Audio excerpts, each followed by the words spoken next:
Ooh, that looks tasty.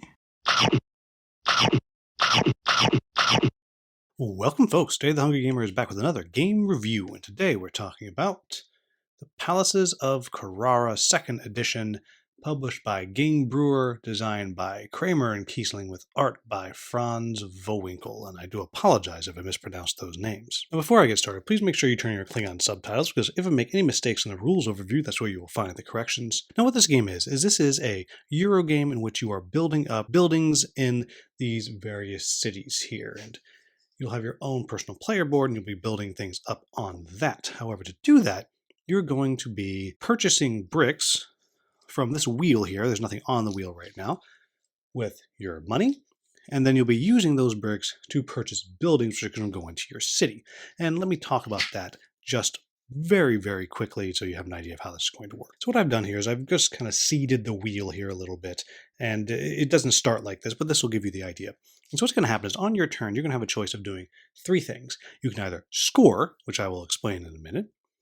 You can build a building, which you do by using bricks here, or you can purchase bricks. And when you purchase bricks, the first thing you do is you have a choice. You can either spin the wheel one space clockwise, or you can spin this top wheel instead if you would like, and then you will make purchases. And your purchases are based on these prices around the side. So as we can see here, after this rotation, all of this stuff cost the most it possibly could. So perhaps I would have decided I'm not going to do a rotate there. Maybe I'll rotate this instead. And then I look here, and so these two purple bricks, this one orange brick, and this one yellow brick is completely free because it costs nothing. Now, had I rotated it, then in this case, these two purples would cost a total of 2. This orange, which is actually the red, would have cost 4, and the yellow would have cost 5. So for a total of 11 coins had I rotated that. And you'll see things get less expensive as you rotate around the wheel. Now, let's just say that I hadn't rotated it and it was like this, and just to make things a little more interesting, I'll move that over there, and we'll just assume that I paid 1 coin for this white brick, and I took all the rest of these for free. Now, you can buy as much as you want from any of the given spots. Now, since I totally cleared that out, I can then either take for free one of these decorations here, and I'll explain how these decorations work in just a minute, or I could take a blue statue. And again, I'll explain that in just a minute. And the other thing to note is every time you actually turn the wheel, what you're actually going to have to do is then you will go into the bag here and you will draw bricks back out until you get back up to a total of 11 on the wheel. Now, as I said, you're going to be using these bricks that you pick up to make these purchases here. And if you look on the various tiles, you can see that each one has a different brick cost in the top corner. I'll also point out that off to the side of the board, there are ones that cost 8 as well. If you purchase one of the ones that cost 8, you'll then be able to select any of these upgrade tiles here, and I will show you where you place those in just a moment when I talk about scoring. And then when you purchase one of these, you're going to put it in your own individual portion of the city. And let's talk about that right now. So as you can see here, you have the same different city spots that you have on the main board. What's going to happen is as you purchase these buildings, you will place them into the different cities. And the way you know where you're able to place them is what kinds of bricks you use to purchase them. So if I wanted to place this palazzo in Lucca, I would have to use 3 bricks that are either red, yellow, or white. So if I use that, I could place it here. But let's just say, for the sake of argument, that I only had these 3 bricks, a yellow and 2 purple. So that means because I'm using purple, I could only place it all the way over here because I'm using purple bricks. There is a method to kind of trade up 2 bricks for 1, but for the most part, that's how that is going to work. So the different types of bricks you purchase, that's why those are going to matter. Now, the next thing that I mentioned was you can also score. And the way scoring works is, if we look over here, see each player has all of these little pillars. And each of the pillars has a different reward that you're going to be able to pick up as you're playing through the game. So if I were to score from here, I'd get 3 points. If I scored from here, I would get 5 coins and different decorations from there. But what's going to happen is when you score, you're going to have a choice. You can either score a city, which would mean you're going to place it out on one of these spots here, and you can only score those if you have this number of buildings in that particular city. And then you'll get to score whatever it is that that particular city scores. And again, I'm going to show you that in just a minute as well. Or you can come place it over here, which is going to increase the value of coins at the end of the game. As I said, you can either score the cities, and the cities are going to score right here based on what it is that they do. So here, here, and here, you're going to get coins, whereas here, here, and here, you're simply going to get points. And those upgrades that I was talking about, if you buy an 8-brick spot, you'll be able to place those out here, and they're going to increase the value of various spots on the board, like so. Now let's just assume that I was scoring Luca here. So what I would do is I would add up the value of those buildings, in this case 4 plus 2, so 6, then multiply that by 3 for 18 points. However, as I mentioned earlier, you can get these decorations, which if you've put them on a location, it counts as one more. So now instead of being worth 6, this is actually worth 7. And the same thing would be over here. Over here, this would be 7 times 2 coins. I'd get 14 coins. However, there's also all these spots down the bottom that you're going to be able to score as well. So perhaps you come down here, and I take this, and then for all the value of all of my yellow buildings that I have out on the board, I'd get 1 coin, in this case, 10 coins. Or perhaps I do this one over here, and because I've upgraded it, for each value of every green building, I'll get 3 points. So in this case, I would get 5 times 3, 15 points. Additionally, I mentioned that there were all of these different colored statues that you can put out.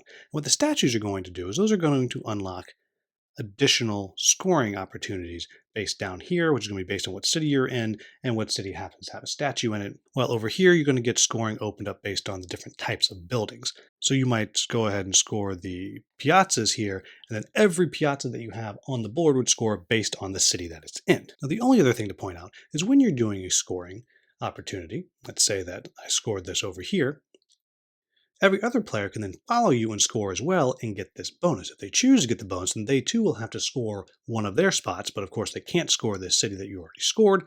They can come score their own board or another city if they qualify, or they can choose not to do that, take a regular turn instead, and then they would just place their column right here, which they could use later. The game's going to end when 2 things have happened. One player has used all of their scoring opportunities, and the draw deck here, where you're drawing new tiles to replace the ones that have been used, has emptied. When both of those happen, the game's going to end, and whoever has the most points will be the winner. Now, there's also some in-game scoring things over here, but I'm not going to go into that right now. So, what do I like about this game? The first thing that I will say is, I'm going to start out with a little bit of a comparison between the first edition and the second edition. I think it's way better than the first edition. Way better. Because, one, the scoring objectives and the bonuses that you have, they're always static, they're always out there. But because there's so many of them with the addition of the statues, you don't feel like you're locked into pursuing any one thing. And so I think that works really, really well. As I mentioned, the statues itself, I think is a big, big bonus and is all for the better. Pretty much everything that was added from the first edition to this edition, I think is for the better. Now I'm going to say something now that's going to make a lot of people look at me like I'm crazy. And in some ways, I compare this game to Ticket to Ride. And the reason I say that is because overall, this is a simple game. Now, it does some stuff that's a little bit different than a lot of other games that you may have played. So in that respect, it's not as easy to pick up as Ticket to Ride. But it does something at its core that, well, gives me that vibe. And that is that simple idea that you're either collecting your resources or you're buying something. That's what you're doing. Yes, you have the scoring option as well, but whatever. And just like in Ticket to Ride, you're either collecting your train cars or you're buying a route. You're either collecting bricks or you're buying a building. And while it's not as easy to and also like in Ticket to Ride, everyone has their kind of goal that they're going for. And you can look around the table and you can kind of see, oh, I think they're trying to score this city, so I better move on this city if I want to do that first. Same kind of thing. And so it has that relatively gentle interaction that you get with other players because there is that first come, first served nature to the main game board. And that combined with you're picking your colors and all this stuff. But to me, that's the core of what I actually enjoy about Ticket to Ride. And that is also the core of what I enjoy about this game, is that you have that delicate balance of when do I want to pull the trigger and make my move for this? Do I want to wait another turn maybe get another building so I can try to score this thing bigger. But of course, they're all going to see that I'm making my way towards scoring this particular city. So maybe someone's going to jump in right in front of me and grab it. So maybe I need to do it now. Maybe I'm going to wait. And that's the core of the game, and hence why I compare it to a Ticket to Ride, because that's also, to me, the core of that game is when do you start making your move for these cities and start telegraphing what it is that you're going for. Now, does it play like Ticket to Ride? Of course not. Nothing like it. But it has that feeling for me, which is why I wanted to say that. And every time I've played it, I kept having that thought that I'm getting the same type of enjoyment from this that I get out of that game. Now, that aside, the main thing that I think works really well about this game is the scoring. Because not only are you getting bonuses from what it is that you're scoring, the following scoring is pretty cool, but there are so many different things that you can score. And because you can score your different locations whenever you want, it creates an incredible pressure luck tension in the game, which I find fantastic.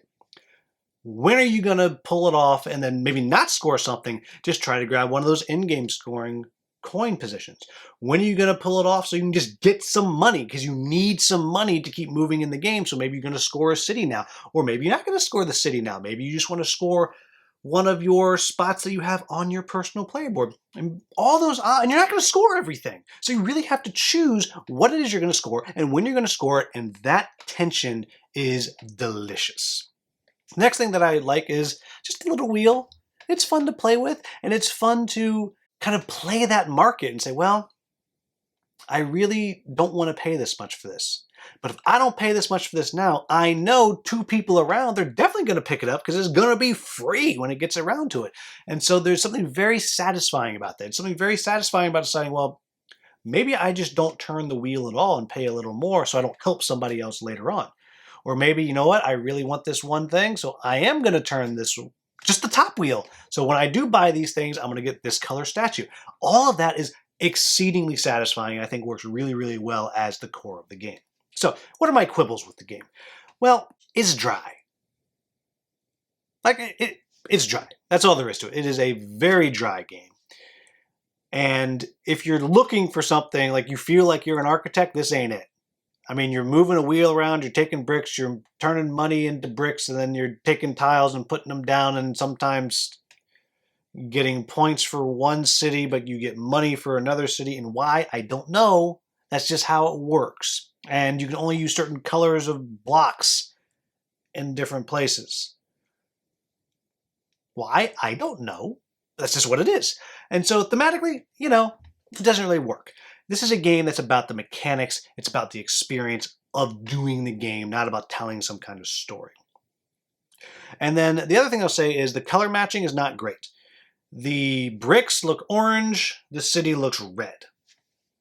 Just the way it is. And so that's a little bit frustrating that that's there as well. But really, that's it. This is a very pleasant game. I asked to cover this game because someone else told me that, oh, it's Kramer and Kiesling, you have to cover it. And I like Game Brewer. I like what they're doing. I was like, you know what? I'm going to take a flyer on this because this is outside the realm of what I usually like to play in Euro games. I like a more thematic Euro game. But, this one really did stick with me and grab me with the mechanics of this game. It is quick. It is easy to figure out how to play. It doesn't take long to teach, even in the advanced mode. It takes a little bit of time to kind of grasp how some of the colors and things work, but very easy to figure out and just has a very satisfying tension to the game. So there you have it, folks. That is Palaces of Carrara 2nd edition. And I will say there's also a deluxe edition that's out there. It's not what I showed you, but the deluxe edition has some very cool stuff. So a cool organizer, really nice metal coins and things like that. But as I said, that is Palaces of Carrara 2nd edition. If I made any mistakes in the rules overview, please let me know in the comments with the timestamp so I can get that into the Klingon subtitles. If you found this video useful, please like, subscribe, and share. Thank you so much for watching. Have a wonderful, wonderful day.